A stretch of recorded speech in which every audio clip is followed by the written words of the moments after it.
We are told that creating better habits have the potential to change our lives. But where do we even begin?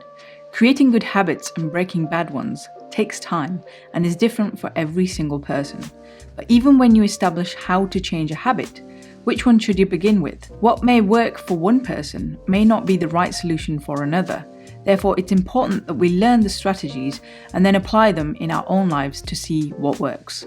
Over the years, I have read many books so that I can work on my own habits, and I have implemented many strategies in my life with great effect. Habit change comes with many challenges, but often these challenges can be overcome by gaining knowledge from experts and people who have done what we are trying to accomplish. Hey friends, welcome back to another video. If you're new here, then my name is Nayar and I create videos on personal development, habits and productivity so we can all live more happier and fulfilled lives. In this video, I'm going to share with you 5 books that have had a huge impact on my life when it comes to habit change. But most importantly, I'm going to be sharing with you some key ideas from each book so you too can take those concepts and apply them to your life. As always, all of the resources that I mentioned in the video will be linked down below in the description. So let's move on to book number 1, which is Atomic Habits by James Clear. Now, this is probably one of the best books that I have read on habit change. In the book, James shares his 4 laws to start transforming your habits.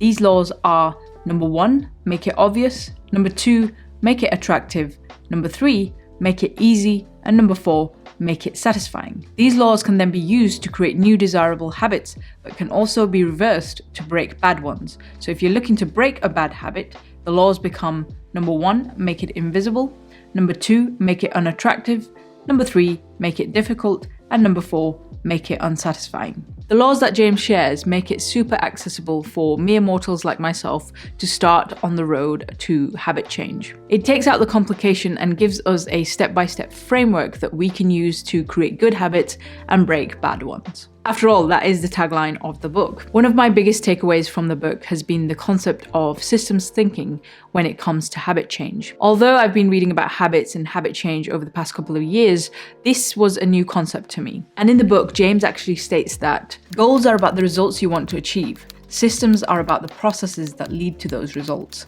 If you want better results, then forget about setting goals. Focus on your system instead. This concept of breaking down a particular goal into habits and then further breaking them down into a system that you can follow every single day is a brilliant strategy that can make success inevitable for anyone. So let's move on to the next book that you need to read to change your habits, which is The Slight Edge by Jeff Olson. The Slight Edge is all about turning simple daily disciplines into long-lasting, powerful habits. It's all about how you can use marginal gains, those 1% improvements that you make over a long period of time, those tiny little habits that you do every single day, and how you can use them to improve your business and life, essentially giving you that slight edge. The book highlights how simple daily improvements can lead to huge windfalls in the long run. However, most people fail to stick to anything for long enough to experience these windfalls, and the 1% of people that do get classed as lucky or overnight successes. In the book, Jeff outlines that success is not a quantum leap.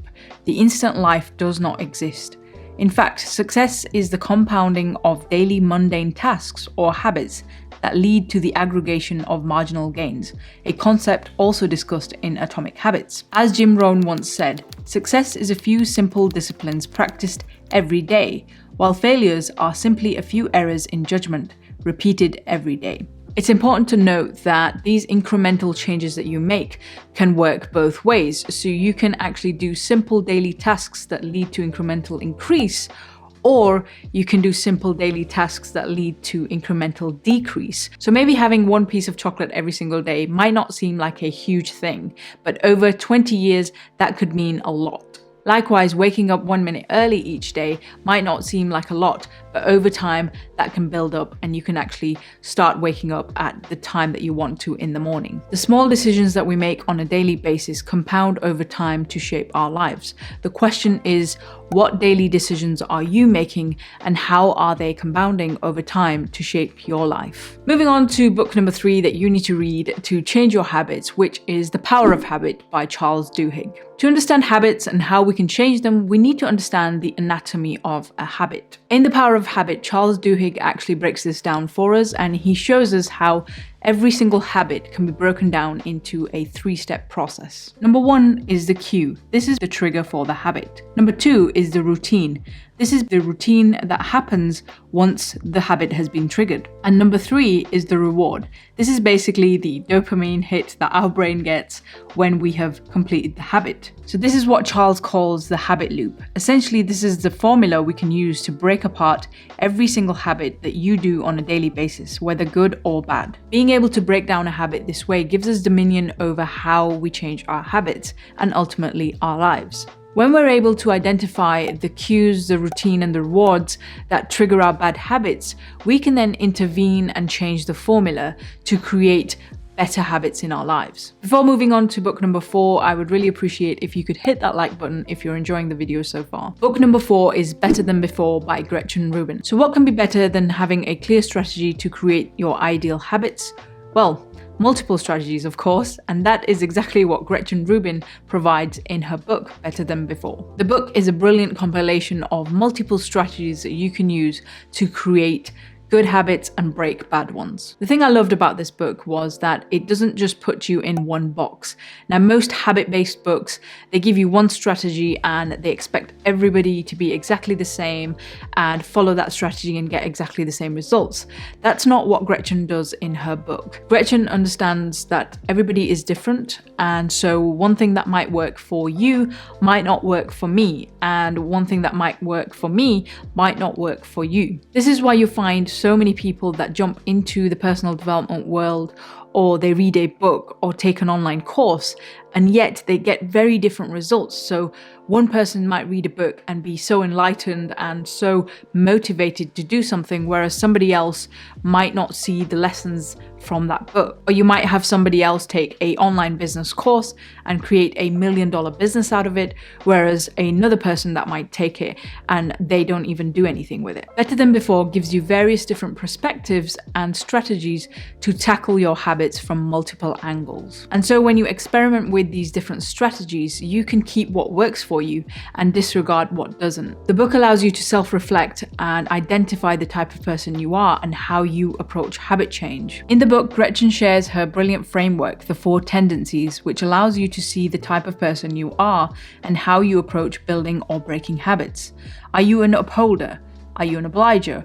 Maybe you're a rebel or even a questioner. Knowing exactly what type of person you are not only makes habit change easy, but also permanent.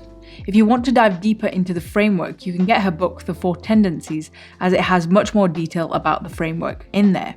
Better Than Before has so many different strategies in there that one video would not be enough for the whole book. And so I would highly recommend that you check it out. It's a brilliant book if you are looking to change your habits. The next book I have for you that you should read to change your habits is Inner Size by John Assaraf.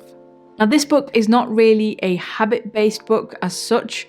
It's rather a manual for the underlying organ that controls all our habits, i.e. our brain, more specifically the basal ganglia. So over the years, while diving deep into learning about habits and how we can change them and how we can create good ones and break bad ones, the more I've realized that we need to understand the underlying organ that controls everything, that actually allows us to create them and automate them, which is the brain. After all, it is our brain that allows us to automate these habits, to regulate what we do, and even choose the habits in the first place. So these two things are very much interrelated. Inner Size highlights the science behind how you can unleash the full potential of your brain. It gives you the scientific knowledge to understand the different parts of your brain and how they work with each other. For me, this is really important because whenever I'm trying to make any change in my life, I always want to see the scientific proof or the background or the research behind what I'm trying out in my life. The brain's biggest priority is to conserve energy, and it does that by automating a lot of the things that we do on a daily basis, which are then known as our habits. Therefore, creating or breaking a habit is about rewiring your brain through a process known as neuroplasticity. The more we understand our brain and how it works, the more we can understand habits and how to change them to improve our lives. The quality of our lives often depend on the quality of our habits.